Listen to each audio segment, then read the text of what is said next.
Ezouz, un oasis aux portes de la péninsule du Sinaï. Une quinzaine de familles résident dans ce village coupé du monde, réputé pour sa vue imprenable sur le désert du Negev. Une vie paisible que les combats en Égypte sont venus perturber.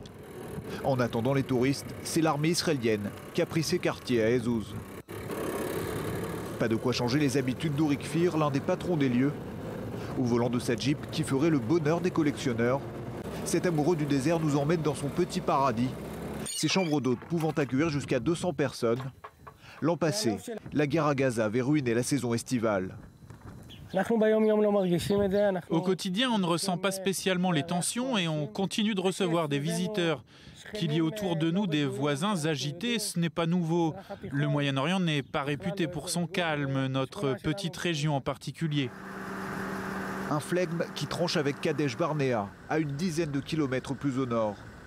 Dans cette localité agricole, collée à la nouvelle clôture de sécurité, les risques d'infiltration terroriste sont une préoccupation quotidienne. Les forces égyptiennes sont pourtant déployées à quelques mètres des champs agricoles du village. C'est aussi à ce prix que le conflit dans la péninsule du Sinaï ne déborde pas en territoire israélien.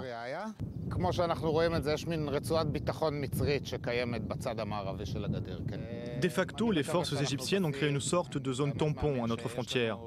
J'espère qu'on a passé le plus dur. Nos voisins égyptiens sont forts, souverains sur l'ensemble de leur territoire.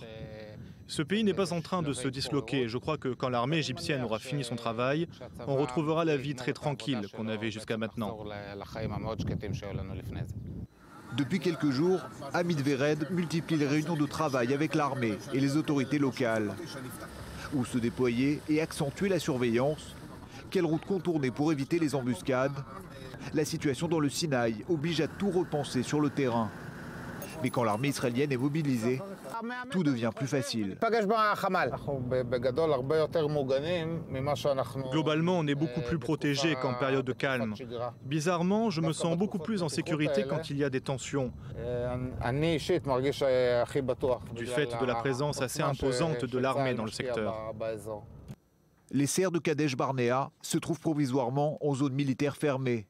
Le secteur, jugé trop proche de la frontière, sert désormais à des unités du renseignement militaire. Elles ont déployé ce ballon d'observation au-dessus de la localité. Malgré ces tensions, la frontière israélo-égyptienne est restée ouverte, à l'instar du point de passage de Nitzana, où circulent des marchandises.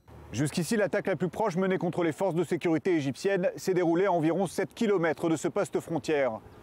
Pour enrayer toute menace venant des djihadistes du Sinaï, Tsahal mise avant tout sur une coopération discrète mais efficace avec l'armée égyptienne.